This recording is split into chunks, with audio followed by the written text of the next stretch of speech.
আসসালামু আলাইকুম গাইস, দেখেন কত বড় একটা করলা হয়েছে আমার গাছে। এই প্রথম বুমরা ফুল ফুটাই না, এই যেখানে দেখেন আরো কত আসছে। এই যে দেখেন, এই যে ভিতরে একটা, এই যে একটা, এখানে একটা নষ্ট হয়ে গেছে। এই যে সব নষ্ট হয়ে যায়। তাছাড়া আমাদের এমনিতে বড় অনেক করলা আসে, বড় জাতেরই, কিন্তু এখানে আবার উস্তার মতো হয়েছে। দেখেন এগুলি নষ্ট করে ফেলাইছে। এই যে আরো অনেক আছে, এই পাশ দেখানো। এই যে দেখেন ভিতরে একটা আছে, এটা বুমরা, এটাই প্রথম আসছে দেখছেন। এটা মনে হয় কি উস্তা, কিন্তু ওইটা বড় হয়েছে, ওটা বুমরা করে নাই। নে, এই যে একটা তুললাম, এখান থেকে তুলবো, এটাও তুলে ফেলাই। বিসমিল্লাহ বিসমিল্লাহ, আলহামদুলিল্লাহ, যা দিছে তাই ভালো। সবগুলো তুলবো, রাখ।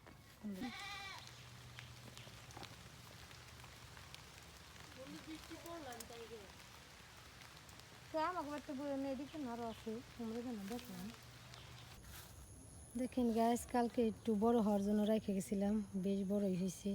আজকে তাকে ছিঁড়তে আসছি, টেনশনে ছিলাম। সকালে কিছু হাঁটতে এসে মানুষের ছুরি নিয়ে যাবে না বাচ্চা। করলা দুন্দুর হলে অনেক বড় হয়ে যায়, তো এই যে এটাও ছিঁড়ার মতো হয়েছে, এটাও নিয়ে যাই। বাঁকা হয়েছে, এটা পচে যাবে। এই যে এটা রেখে গেলাম, আর এই যে দুইটা আছে, এগুলো দিয়ে আবার একদিন চলবে।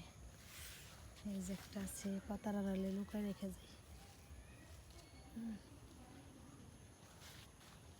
গাছগুলো সুন্দরই হয়েছে, এতটা যত্ন নেই, যত্ন নিলে নষ্ট হয়ে যায়, করলা খাইতে পারি না